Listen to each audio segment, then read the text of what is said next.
Bonjour les gens des Hauts, bienvenue à Bergues, une ville que toute la France connaît depuis le succès de Bienvenue chez les Ch'tis, mais aussi depuis la chanson Bern Bern, you shut me down, Bern Bern. Non, c'est pas vrai, ça je l'ai inventé. Nous allons aller à la rencontre de figurants de ce célèbre film, ainsi que de Guy Lecluise et Danny Boone qui nous réservent une petite surprise. Mais on ne va pas s'arrêter là. À Bergues, il y a plein de gens passionnés par leur pays, la Flandre maritime. Les portes de la ville nous sont ouvertes. Allez hop, c'est parti! Bern Bern, you shut me down, Bern Bern, and let me down, Bern Bern.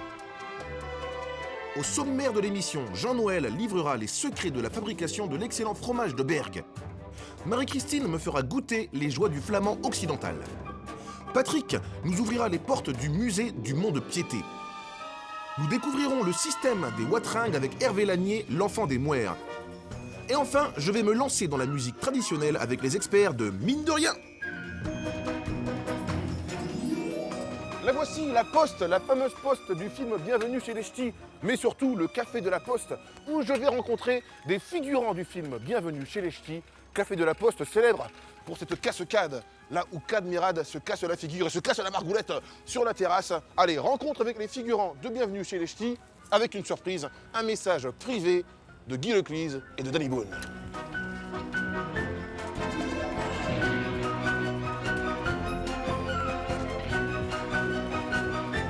Me voici au Café de la Poste avec Daniel, Nathalie, Bernard et Martine, qui sont des figurants de Bienvenue chez les Ch'tis. Pour vous, ça a toujours été un rêve un peu de participer à un film, de tourner dans un film On était tout contents d'être sélectionnés. Ouais. Et pour toi, Nathalie, dis-moi. Bah moi, en ce temps-là, j'étais en fait serveuse en restaurant. Donc, je travaillais le jour du casting. Ils sont venus manger à mon restaurant et ils m'ont proposé un rôle. Donc, j'ai accepté. C'était une expérience en plus. C'était sympa. Ça, on était sous la lumière. Bon, bien sûr, moi, ils ont tout de suite repéré la star en moi. Donc, ils sont venus me chercher. Ils sont venus me chercher. Voilà, nous aussi, on est venus te chercher, tu vois. Ouais, voilà. Par exemple, vous, Martine, c'était quoi votre rôle dans votre figuration? Je traversais la place du Beffroi et je devais aller à la friterie. Et alors, combien d'allers-retours? Parce que j'imagine qu'il y a eu coupé, moteur, on recommence. Pas mal, une dizaine de fois. Et Bernard? Moi, j'ai pas été figurant. Par contre, Danny Boone était venu chez mes parents, dans la maison, pour visiter et voir s'il allait tourner là quelques scènes. Bon, pour finir, il n'a pas tourné là, mais lorsqu'il est venu, il a été très sympa. Alors moi, j'ai une petite surprise pour vous. Un message de la part de deux comédiens qui commencent à être connus. Vous allez voir. Guy Lecluise. Camille, bonjour. Comment allez-vous? On se Allez, vous voit. Allez, on se tutoie, allez. Et on se fait la bise On se d'habitude. fait la bise. On se fait la bise. C'est juste pour Les rendre jaloux. T'es... Alors Guy, toi, on sait que tu es du Nord, de Tourcoing. Tourcoing, Mais Tourcoing. aujourd'hui, avec les gens des Hauts, nous sommes à Bergues. Oui. Alors, est-ce que c'est possible d'avoir un petit message, un petit coucou de ta part aux figurants du film Bienvenue chez les Ch'tis? Quel tournage.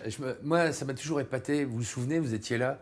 Quand on était 2 jours ou 2 nuits sur cette place où il y avait devant la caméra quelques comédiens pour les scènes et derrière la caméra, il y avait tout le village quoi, qui se taisait au silence moteur de Danny. Et ça, c'était fabuleux. Nous sommes à Bergues avec les gens des Hauts et on a le grand plaisir, le grand honneur de recevoir Monsieur Danny Boone. Comment ça va, Danny? Ah bah, ça va bien. Ça va bien? Ah ouais, je suis content d'être dans les gens des Hauts.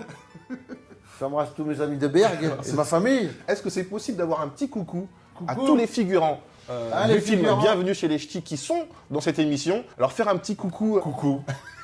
À tous les figurantes et les figurants. Un petit coucou au Café de la Poste. Salut. Voilà. C'est sympa. Égal à lui-même. Alors depuis Bienvenue chez les Ch'tis, on dit quoi? Bergues, c'est une ville flamande ou c'est une ville ch'ti? Bah non, c'est flamand. Ça reste flamand. On est un peu fâchés sur ce sujet parce On n'est pas qu'ils nous ch'tis. disent ch'ti, mais nous on n'est pas du tout ch'ti. Ici c'est flamand, on est des vrais flamands. Bon, c'est sûr que pour le film c'était plus sympa, c'était voilà pour la rigolade, de l'accent, tout ça. Mais nous, comme vous l'entendez, on n'a pas d'accent du tout. Et vous avez pu rencontrer tous les acteurs, vous, du film? Guy Lecluise, Ah non. Cadmerade. Ah non. Vous avez vu qui, vous Moi, j'ai surtout vu Danny. on sait, Bah non, non. on sait Bernard VIP, Danny Boone qui vient chez moi, tranquille et tout, on prend un café, pas de problème. Mais pour vous, Ah vous avez oui, vu bah, qui? j'ai vu Cadmerade. Et puis Lynn Renault aussi, puisque là, c'était une séquence où Il y avait les lingeries féminines avec caméra, des Ah pingouins oui, à là, quand elle est l'arrivée. là. Puis Donc, Daniel, il moi, passe sa j'étais en- journée devant la lingerie. Ah bah ouais, C'était le bon plan, ça. c'était un bon plan. Ouais. Bon, on l'a tourné plusieurs fois. Hein. Mais tu peux leur dire, Daniel, que tu as eu une aventure avec Lynn Renaud. Ouais. Et voilà le scoop dans les jeux vidéo. Elle est du Nord aussi. Hein. En tout cas, merci beaucoup pour cette interview. Vous savez quoi, moi je suis tellement content d'être ici au Café de la Poste avec vous que j'ai envie de reproduire la cascade de Cadmerade. Quand il se casse la figure. Merci à tous. Bon, on va Merci appeler beaucoup. les urgences. Si jamais je ne reviens pas suite à ma cascade, c'était un grand plaisir Bon de vous courage, rencontrer. hein. D'accord, merci. Merci les amis. On a des pompiers à Bergue. Au revoir.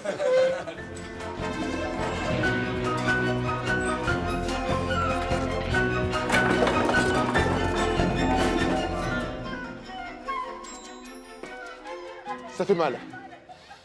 Bienvenue chez les Ch'tis, par son succès est devenue une des références d'un cinéma populaire et comique dont la recette est toujours aussi délicate à définir. Le cinéma doit aussi véhiculer de l'émotion. C'est pas, ça donne en tout cas de l'épaisseur et de la profondeur au rire. Et ça rend le rire entre guillemets de meilleure qualité. Enfin, c'est-à-dire ça lui donne de la consistance, quoi. Et le film nourrit beaucoup plus quand il y a du rire et de l'émotion. Et c'est ce qu'il y a de plus difficile à faire, c'est de réussir les deux, de réussir l'équilibre entre les deux. C'est jamais facile. Soit ça marche, soit on passe à côté, ou soit il y a il n'y a pas assez d'émotion, soit on sait jamais comment les gens le prennent. Ouais. Non, mais je veux dire, c'est ça aussi ce qui est extraordinaire dans le cinéma, c'est qu'on peut avoir toute l'expérience du monde qu'on veut et bosser comme un tordu et rater.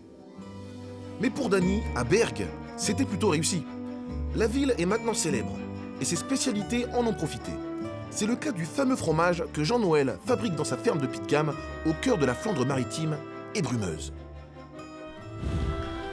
Alors en tout, il y a 70 bovins. Ça, c'est la totalité, c'est-à-dire qu'il y a 35 vaches laitières qui sont traites chaque jour. Et le reste, les 35 autres, en fait, c'est toutes les filles. Ici, il n'y a que des filles. Et donc là, à cette heure-ci, c'est la rumination pour les vaches laitières. Elles fabriquent leur lait pour la traite de ce soir.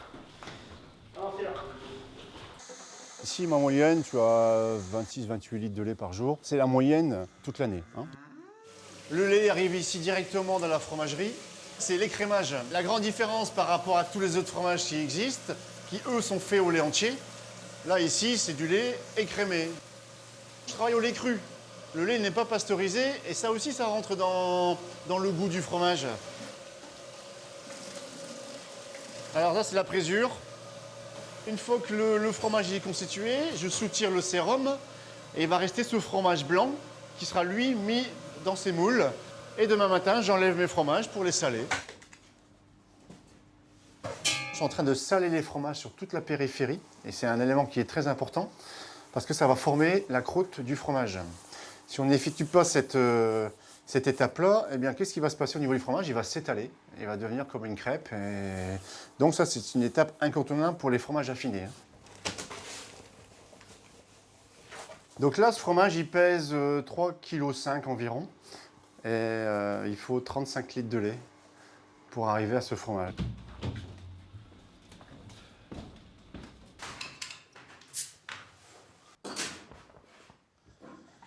On la buvrait bien cette bière-là, mais c'est pour les fromages. Ici, on se trouve dans la cave d'affinage, donc c'est une cave naturelle. C'est l'étape finale, en fait. Les fromages, ils vont séjourner pendant 1 mois. Et donc, pendant ce mois-là, ces fromages, ils sont tous manipulés, un par un, ils sont lavés à la bière. Il y a 2 magies, moi j'ai toujours, c'est la transformation du liquide au solide, et là, du frais à l'affiné. Moi, je suis tombé dans la cuve en étant petit, j'ai toujours, parce que je suis la... 3e génération, de producteurs de fromage. Ma grand-mère, elle en faisait, mais bon, pas des volumes comme aujourd'hui. Et puis aussi, un coup de chance, alors là, c'est le coup de bol, quand je me suis installé, et il y a eu un film qui a été, mondialement connu dans notre région. Et donc, forcément, le monde entier est venu visiter la ville de Bergue. Et puis, pensant trouver des ch'tis, ils ont trouvé des flamands. Et pensant trouver du marois, ils ont trouvé du Bergue. Donc, finalement, cette vague-là, tout le monde en a bénéficié, quoi. L'avenir, c'est d'exporter, mais tout en restant en France. Je veux le faire connaître davantage, en fait, parce qu'il n'est pas encore suffisamment connu. Forcément connu chez nous, mais au-delà, au-dessus de l'île, on n'en parle pas du tout, du fromage de Bergues. Donc voilà, c'est plus un rôle de communication. Alors Berg, ch'ti ou pas? Ch'ti or not ch'ti? Vous l'avez compris, ici on est avant tout flamand. Nous allons aller à la rencontre de Marie-Christine, chez qui je dois apprendre les rudiments d'une langue bien moins évidente que le ch'ti. C'est là, chez Marie-Christine. Bonjour Marie-Christine. Ronda. Comment on dit? Ronda. Ronda. Steve, très bien. Moi alors, Marie-Christine, il paraît que vous donnez des cours de flamand. Pourquoi des cours de flamand? Parce que nous sommes en Flandre, parce que nous sommes tout particulièrement à Bergues. Et en Flandre, c'est vrai que jusqu'à la moitié du XXe siècle, le flamand occidental, était la langue maternelle de la plupart des gens de chez nous. Mais pourtant, il paraît qu'on est dans la ville des ch'tis ici. Oh non, c'est vrai que lorsque le film Bienvenue chez les ch'tis a été proposé dans la ville de Bergues, bon, il y a eu beaucoup de réactions. Déjà, de la surprise, de l'incompréhension. C'est vrai qu'il n'y a que 2 ch'tis au final dans Bergues. Oui. À Bergues, je sais qu'il y a un couple de personnes âgées qui, eux, sont ch'tis. Vos parents étaient flamands? Oui, donc moi, je suis née à Bergues. J'y ai vécu 24 ans. Et pour le travail, je suis partie pas très loin. À Dunkerque, à Malo, à Rosendal. Et bon, le mariage, l'enfant et tout ça, le travail, on était fort occupés. Mais, il me manquait quelque chose. Il me manquait cette chaleur, il me manquait cette âme, il me manquait la musique de ma langue que je n'entendais plus à Dunkerque. On dit toujours, oh là là, le flamand c'est difficile, le flamand c'est une langue gutturale. Tout dépend comment on parle une langue. Si on veut qu'elle soit dure, on la rend dure. Si on veut qu'elle soit douce, on la rend douce. Et ce qui Comme dirait Mylène Farmer, pourvu qu'elle soit douce. Exactement. Avec aussi les éléments. Je connais pas les paroles, pardon Mylène, ne m'en veux pas. Et c'est vrai que nos parents, quand ils nous chantaient des berceuses... C'était des berceuses en flamand. En flamand. Et vous dormiez quand même. Et voilà, et voilà. Moi, je veux bien aussi entendre une petite berceuse, alors, histoire de faire une petite sieste, là. Alors, je vais vous chanter une des petites berceuses. Donc, c'est... Kleine kleukelratje in de doeje doentof. Haar papa se blomtjes aftrekken, mamantje die ook even, papaatje die ons long. Wil je zeer en schooltje onder die blomtje de lotte stond. Dei, dei, dei, kattepoesje, dei, dei, dei, kattepoesje. En is à slaap avant. Il est tombé endormi. Madame, je vous en prie. La porte. Alors, comment on dit, fermez la porte en flamand? Doe de retour. Steve Hall, me ronadul karkeluane. Aujourd'hui, nous avons un nouvel élève. Honda. Où est ce nom? Ah, Camini. Camini, est ce nom? Van Ozie. De où es-tu? De Marly-Gaumont. Marly-Gaumont. C'est en Picardie, c'est un petit village en Picardie. Dat is dat in Vlaanderen, né? Non, c'est pas dans les Flandres, non. Voilà. J'ai répondu, bonne réponse. Steve Hall, ici on apprend la langue flamande. J'ai juste une question. Donc, A et E, phonétiquement, ça devient O. Arnunk. non. Donc un sale, un accueil au babo. Simou. Donc Simou. Donc qui peut me donner un mot avec un AE qui a le son O long? Strotte. Strote. Très bien. Strote. Merci. Mais je tiens quand même à avouer que sur mon voisin, j'aurais pas pu trouver la réponse. De Strote. La rue. Pour quelle raison vous pratiquez et vous apprenez le flamand? Alors moi, je suis d'origine flamande. Ma grand-mère, c'est sa langue maternelle, le flamand. Mes parents le comprennent, mais le parlent pas, enfin sauf mon père, mais l'ont pas transmis en fait. Et donc ce que je trouve dommage, c'est que finalement, après eux, il y a plus de gens pour qui c'est la langue maternelle et j'aimerais bien que ça se perde pas. Et ouais, c'est un peu l'idée des racines. Monsieur qui me souffle des bonnes réponses, c'est lui c'est moi je triche sur le monsieur. Pourquoi apprendre le flamand? Je suis comme beaucoup des collègues ici de cette culture. Mes grands-parents, ils étaient parfaitement bilingues. Par contre, ça a commencé à être assez mal vu à l'école. J'ai l'impression que cette histoire-là, elle est similaire pour tout le monde. Tout le monde ici oui. était on vous interdisait de parler flamand à l'école. Déjà, les instituteurs venaient de régions non flamandes, hein, ils venaient d'Orléans ou d'ailleurs, volontairement. Donc forcément, ça se perdait. Et à partir de là, nos parents évitaient de parler flamand devant nous. Bon, maintenant que j'ai un peu de temps, vous voyez bien, j'ai pas 20 ans, je me dis qu'il faut que je sache parler la langue de mes grands-parents. C'est mes racines, en effet. Bah écoutez, merci beaucoup, merci de m'avoir permis de participer à ce cours. J'ai appris beaucoup de choses et d'ailleurs, je vais vous dire en lingala, comment on dit en africain chez moi au Congo, en lingala, je suis fier de parler flamand. Eh ben, on dit, je sais pas, faut que je regarde mon téléphone. Je suis picard, hein, pas congolais. On dit Nazana et Zengo Yakoloba Flama. Voilà. Merci. Merci. Bravo. Merci les amis. Bon cours, hein. Toute nostalgie.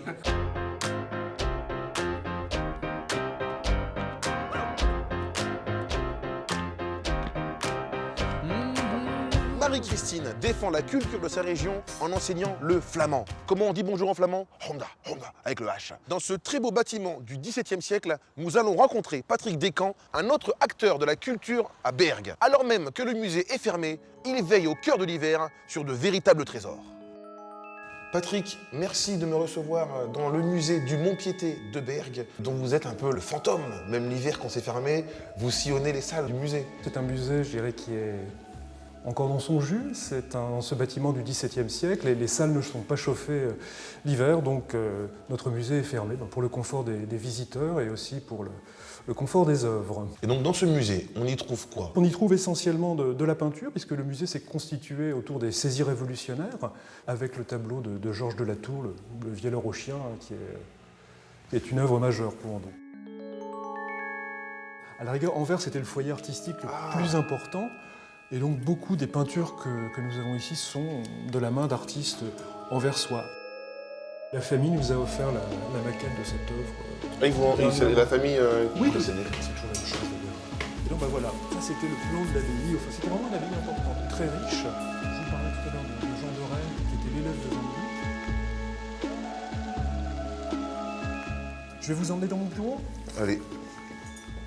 Donc c'est ici qu'on stocke nos dessins, parce que c'est la pièce chauffée, l'espace chauffé du musée. Il y en a combien? Un peu plus de 2000 feuilles dans la collection. Ça c'est un dessin remarquable.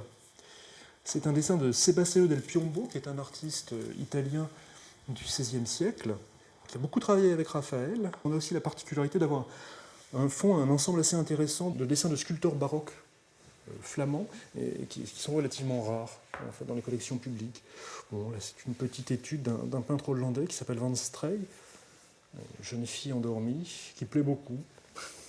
Donc vous n'avez pas de dessin japonais, Dragon Ball Z, les Chevaliers Zodiac, Ken le Survivant, Nicky Larson? Non, mais si quelqu'un, un jour, pourquoi pas? Moi, je vais me lancer, je le sens.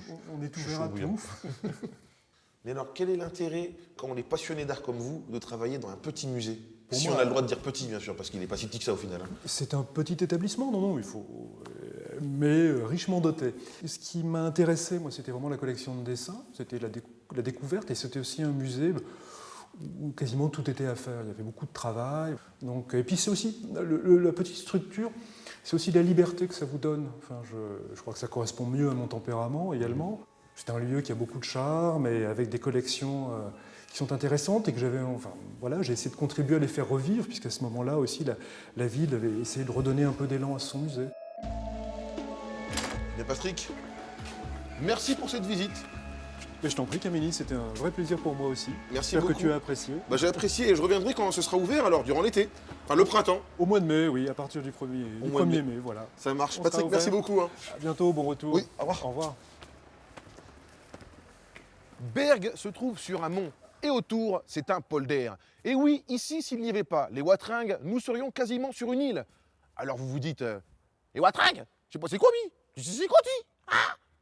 Eh bien, rendez-vous au Mouer, à 15 km d'ici, sous le niveau de la mer, avec Hervé Lanier, qui va tout nous expliquer. L'Émoire est ici. Nous sommes adossés à la frontière belge. Le cordon dunaire nous protège de la mer qui est là-bas. Et nous sommes ici, tout partout, en zone watringuée, puisque cette partie-là appartient à la 4e section des watringues. Les watringues, c'est un réseau de fossés et de canaux qui quadrillent le polder. Leur fonction est de recueillir les eaux pluviales. Nous sommes 2,50 m en dessous du niveau de la mer. Il n'y a pas d'évacuation gravitaire, tout est pompé. Et nous sommes ici devant une station de pompage qui évacue une partie de nos eaux pluviales vers la mer et les écluses Tixier. Il y a 3 pompes semblables à celle-là, mais on peut évacuer 3500 litres seconde vers les émissaires qui vont à la mer. Ce sont des vis métalliques qui, bien sûr, remontent l'eau de 4,20 m entre le point de puisage et le point de refoulement. C'est spectaculaire.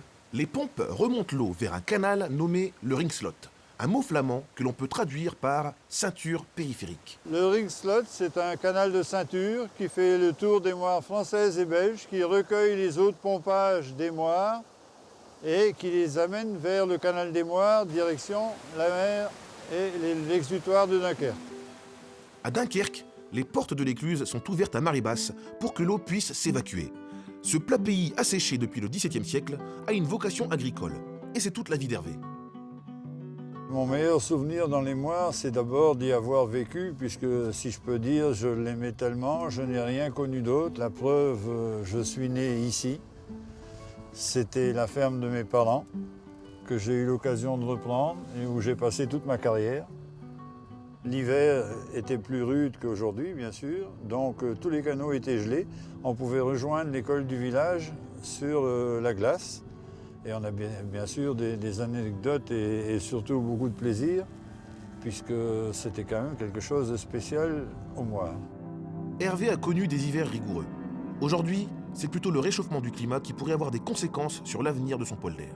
Alors s'il y a un réchauffement climatique, la mer va monter, mais il est vrai qu'on est protégé au nord par le cordon dunaire. Ce qui va changer, c'est dans les évacuations de nos eaux pluviales de tout le bassin watringue ici, vers Dunkerque, à Dunkerque, vu les marées qui vont monter, il faudra faire beaucoup plus de pompage. Ce qui fait que le coût des pompages va vraiment augmenter. Retour à Bergues, devant le canal de la Haute-Colme. Souvenez-vous, c'est ici que Cad et Dany se soulagent durant leur folle tournée. Enfin, c'est ici, c'est là-bas, par là-bas. Et bien moi, c'est ici que je vais rencontrer le groupe de musique folk, mine de rien, groupe avec lequel nous allons terminer l'émission en musique. Bonjour tout le monde, pour vous en exclusivité ce midi pendant votre repas, un groupe de folk qui vient de Bergues, mine de rien. Et c'est parti pour vous aussi à la maison. Allez, musique!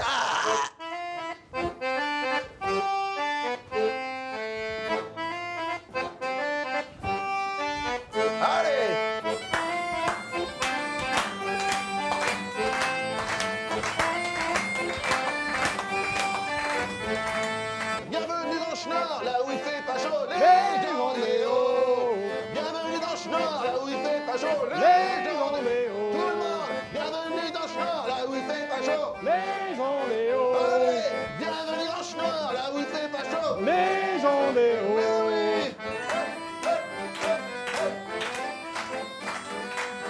Vous avez tous un travail à côté de votre groupe. Comment vous êtes venus à la musique? À la base, on est tous des danseurs. Et puis un soir, en bal folk, on était là. Et puis pour une fois, on ne dansait pas, on était à table. Et puis on se regardait avec Anne-Marie. Puis Anne-Marie, elle fait « Ah, c'est beau l'accordéon ». On fait « Non, non, c'est beau la cornemuse, quoi ».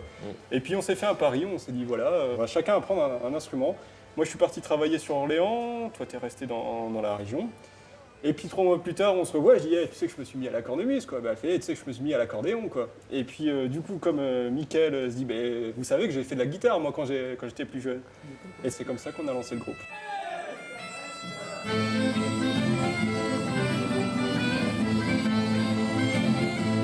Nous, notre but, c'est de faire des bals folk le samedi soir et que les gens dansent pendant 4 heures de long sur des musiques. Donc nous, nos choix de musique se font un peu en fonction de ce que nous, on aimerait danser. Donc c'est pas uniquement forcément des musiques traditionnelles flamandes. Il y en a, mais on peut aller chercher un petit peu dans toutes les régions. Et donc c'est vraiment amusant de voir les gens, notamment dans des danses collectives. On change à chaque fois de partenaire au cours de la danse. Et puis les gens, ils échangent, ils se parlent. On peut très bien ça crée de la se complicité, de la Voilà. convivialité en fait. Et on se retrouve dans un autre bal et c'est reparti, on reparle. Et c'est comme ça qu'on s'est connus. Et c'est comme ça qu'on s'est connus d'ailleurs, oui, Ouais, tout à fait. Ouais. C'est comme ça qu'il y a eu Destinée, on s'est rencontrés, les destinées. Attention, mon mari, c'est... Ah, c'est lui, je me suis trompé, d'accord. Alors c'est Destinée, on s'est rencontrés. On s'est rencontrés en bal, oui. Ah voilà. Comme quoi, hein, tous les célibataires qui regardent l'émission, les balles folk. Allez danser dans les balles, vous allez trouver l'âme sœur. Et ça dure, et ça dure. Et ça dure, hein. Et on fait du speed dancing. Ah, speed dancing. À ne pas confondre avec le speed dating, ça n'a rien à voir. Voilà. Speed dating. Voilà. Donc vous avez 30 secondes pour prendre le numéro de téléphone de la partenaire et hop, en dansant. Et on change de partenaire et hop, on passe à la suivante et on voit après Donc celle qu'on on préfère. est vraiment moderne, quoi. En fait, tout ce que vous faites, c'est moderne, quoi. Même si c'est sur du traditionnel, vous êtes dans l'air du temps. Après, c'est pas le cas.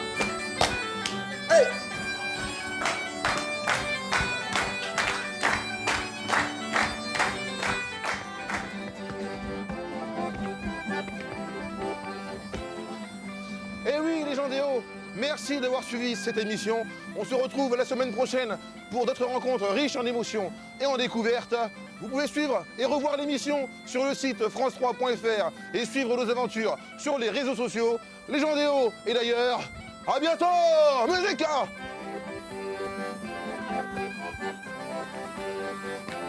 Hey, hey.